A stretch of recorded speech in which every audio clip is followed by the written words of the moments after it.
South Africa, a popular Nigerian pastor was arrested for allegedly sleeping with girls in his church. Not just one or two, but as many as 30 girls. Lord have mercy. Some of these girls are as young as 14 years old. Can you imagine? Ladies and gentlemen, please meet 58-year-old Tim Omotosho, founder of the Jesus Dominion International Church. Now, according to the church's website, he has 27 churches around South Africa with branches in Britain, in France, and Israel as well. 27 branches. Apparently, this man has been a pastor in South Africa for almost 16 years. Omotosho is well known for his designer suits. I mean, when you see his pictures, you can tell everything is bling bling, expensive sunglasses, and luxurious cars. Apparently, he has a Lexus. He also has a Porsche. Some people call it Porsche, you know, however you want to call it. His wife drives a Jaguar. One of the women working with him said that everything from his clothing, his shoes, his jewelries, and sunglasses, they all come from a designer in England. So they import everything that the man wears. He also has a record company and a foundation known as Help the Helpless Foundation. He used to be the music director for Ebenezer Obey, by the way, in the 80s, you know. So music is a huge part of his ministry. So sometimes during church services, he would play instruments, he would sing. You shall enter your Canaan this morning.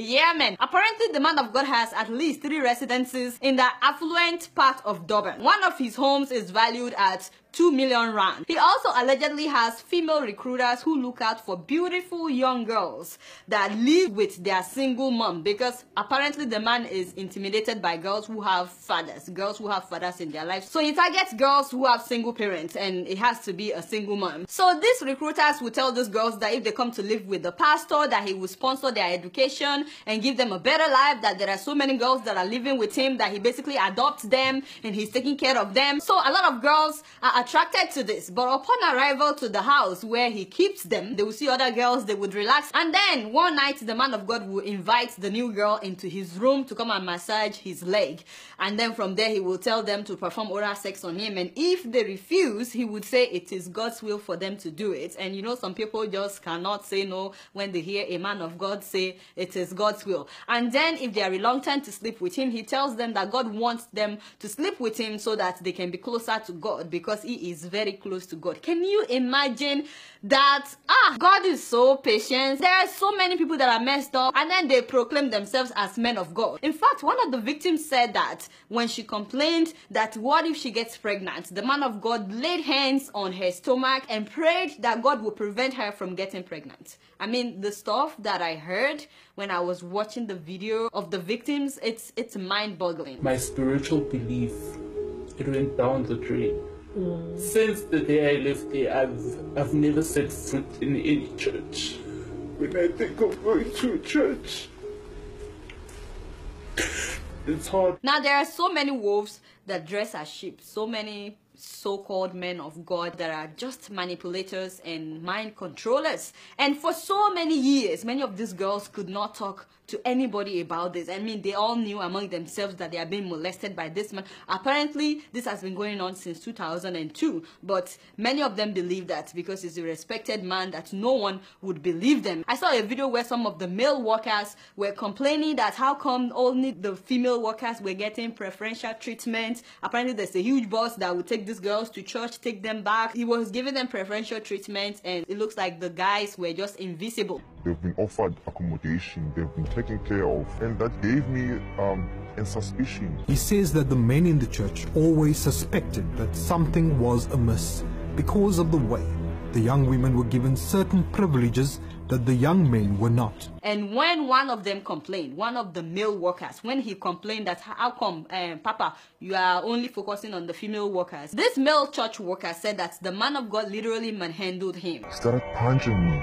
He manhandled me to a point where if it was my mate, if it was someone I know, I would fight back for myself. Now, some of these girls said that the man of God will convince them to drop out of school. He will say that they are not destined for school, but that God has a plan for them to open a business and become rich like that. So they will drop out of school. It's like he tries to isolate them.